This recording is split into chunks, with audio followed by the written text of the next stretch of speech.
Dans cette vidéo, on va voir comment créer, dans le fond, la structure de notre revue. On va regarder comment créer les auteurs et comment ajouter des articles.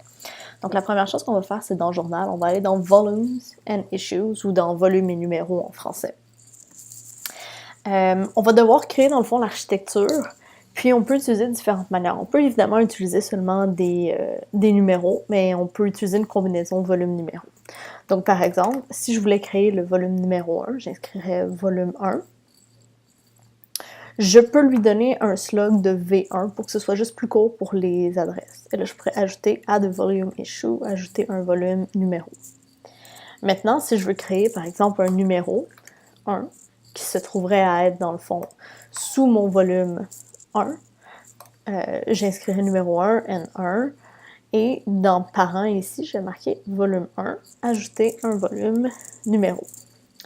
Si on clique dans ces sections-là, donc dans mon volume ou dans mon numéro, on a des options additionnelles qui vont s'ouvrir. On peut ajouter des descriptions, on peut ajouter un titre, s'il y a un titre spécial, on peut ajouter la période en ajoutant la date. Donc par exemple, 2017, octobre. On peut ajouter une image de couverture. On peut ajouter évidemment les crédits et on peut organiser l'ordre dans lequel ça apparaît dans cette section-ci, donc dans la section Publishing Order. Si on clique Update, mettre à jour, on peut voir qu'on peut retourner à l'arrière et on pourrait faire la même chose, par exemple, dans notre numéro. Donc, ajouter les mêmes indications, les mêmes informations, parce que des fois, ce sont des informations qu'on va vouloir indiquer au niveau du volume ou des fois, on va vouloir les indiquer au niveau du numéro. Donc ça, c'est la toute première chose qu'on doit faire. On doit déterminer, dans le fond, comment on fonctionne.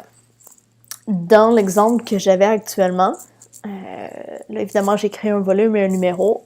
Par contre, le run, eux, n'utilisent pas de volume. Ils utilisent seulement des numéros. Donc, c'est pour ça qu'il n'y a pas de hiérarchisation au-delà de ça. Deuxième chose à créer, ça va être les auteurs. Donc, généralement, on va avoir une liste d'auteurs pour un numéro donné ou pour un volume. Et on va devoir écrire, dans le fond, nom, tel qu'on va vouloir le voir apparaître sur le site. Évidemment, généralement, on va souhaiter mettre nom de famille, virgule, prénom. Donc, ce qui permet d'avoir aussi une organisation par ordre alphabétique. On pourrait ajouter d'autres informations, l'adresse courriel, Twitter ou site internet qui pourraient être ajoutées sur le site. Mais ce sont toutes des options qui sont optionnelles. Une autre chose qu'on peut créer, ça va être des sections. Donc, par exemple, à l'intérieur d'un numéro, on pourra avoir différentes sections qui seront un peu plus particulières. Donc, si jamais on a besoin de faire une subdivision à l'intérieur d'un numéro, on peut les créer dans les sections. Si on va dans tous les articles, on a dans le fond ici une série d'articles que j'ai déjà commencé à remplir pour ce site web-là. Et donc, dans le fond, on a la liste des articles où on peut cliquer sur « Ajouter un article ». Dans le cas présent, je vais passer par un article que j'ai déjà commencé à créer parce qu'on va voir les différents aspects qui sont intéressants. Donc, première chose, on a un titre. On doit toujours indiquer un titre. On a toujours l'option de pouvoir mettre un sous-titre ou un titre complémentaire si jamais c'est quelque chose qui a été fourni. Ici, dans la section auteur, on va dans le fond aller sélectionner dans la liste l'auteur qui a écrit l'article. On peut lui ajouter une affiliation, puis on peut ajouter également des notes sur l'auteur, donc des informations qui seraient complémentaires, qui seraient pertinentes à l'article. Si on a besoin d'ajouter un deuxième co-auteur, l'option apparaît seulement une fois qu'on l'a déjà enregistré une première fois. Donc là, ici, on l'a ajouté un co-auteur, donc je ferai tout simplement co-auteur et je pourrais aller sélectionner dans ma liste des auteurs. D'où l'importance d'avoir créé les auteurs d'avance parce que, justement, ils doivent apparaître dans cette liste déroulante-là. Donc, s'ils n'existaient pas avant, on ne pourra pas les retrouver. Dans la section notes, on peut ajouter des notes. Ensuite, on a l'option d'ajouter un résumé. On peut également ajouter le mode de citation recommandé. Et on peut ajouter des mentions de copyright ou autres.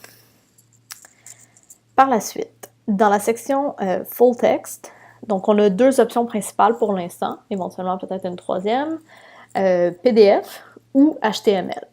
Donc, si on passe par l'option PDF, on doit dans le fond rentrer soit l'URL du PDF ici, ou encore, on peut l'uploader directement sur le site. Donc, on va aller dans « Sélectionner », qui va nous emmener dans le fond à la page d'upload. Et là, on pourrait sélectionner un fichier au format PDF, évidemment.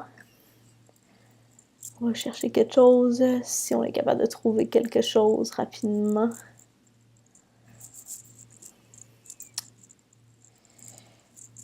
Donc, on va prendre n'importe quoi là, pour les fins d'exercice.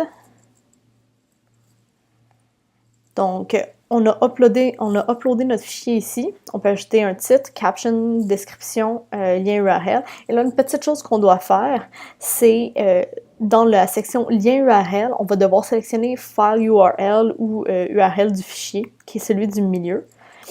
Donc, on va cliquer une fois dessus et donc l'adresse du fichier va se mettre. Et là, on doit bien vérifier que ça se termine par PDF. C'est comme ça qu'on sait si on a lié au bon fichier parce que c'est possible qu'on lie... quand on upload un fichier, ça crée une petite page pour le fichier.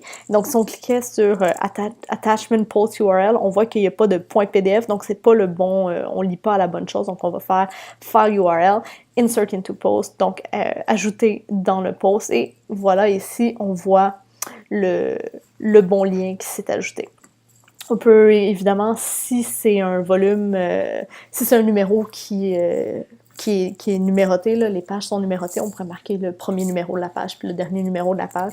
Tout ça pour des fins d'indexation aussi, ou juste pour la facilité ensuite d'avoir des références.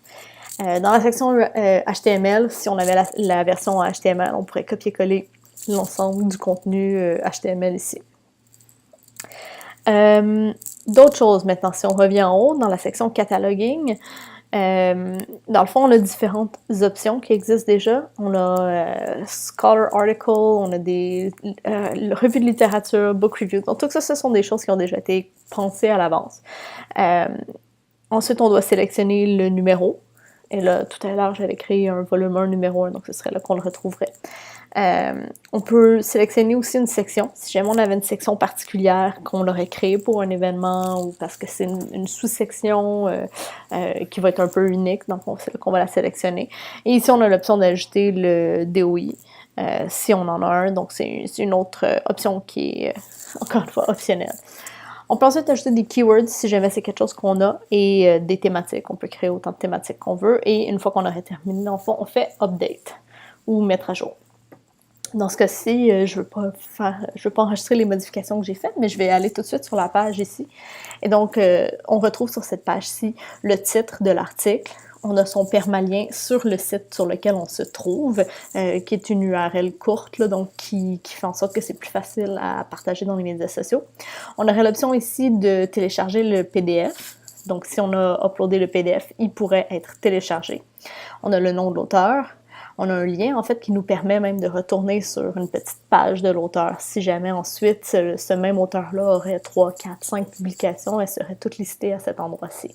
Si on revient en arrière, on a ensuite En fait, on a ici la petite note qu'on avait tout à l'heure, donc son affiliation.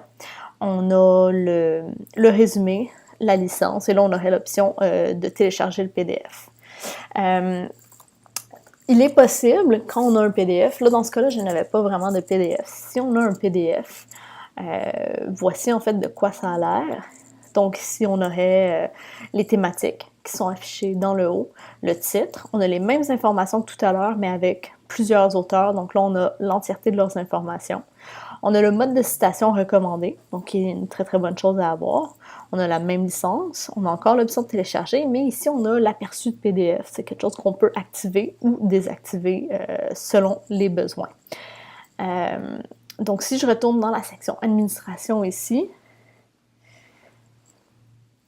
et que je vais dans Force Orange, je peux maintenant aller dans Apparence. Non, pardon, je reviens, c'est dans les paramètres.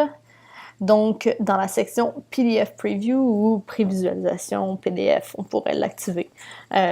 Cependant, de toute façon, dans l'exemple que j'avais, je n'avais pas de PDF, donc ça n'afficherait pas.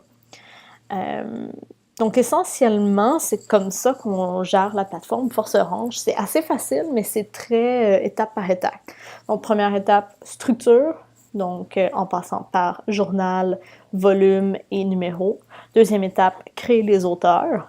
Et troisième étape, ensuite, on peut ajouter les articles, les sections étant plus rarement utilisées ou les thématiques, mais tout ça, ça va vraiment dépendre d'une revue à une autre.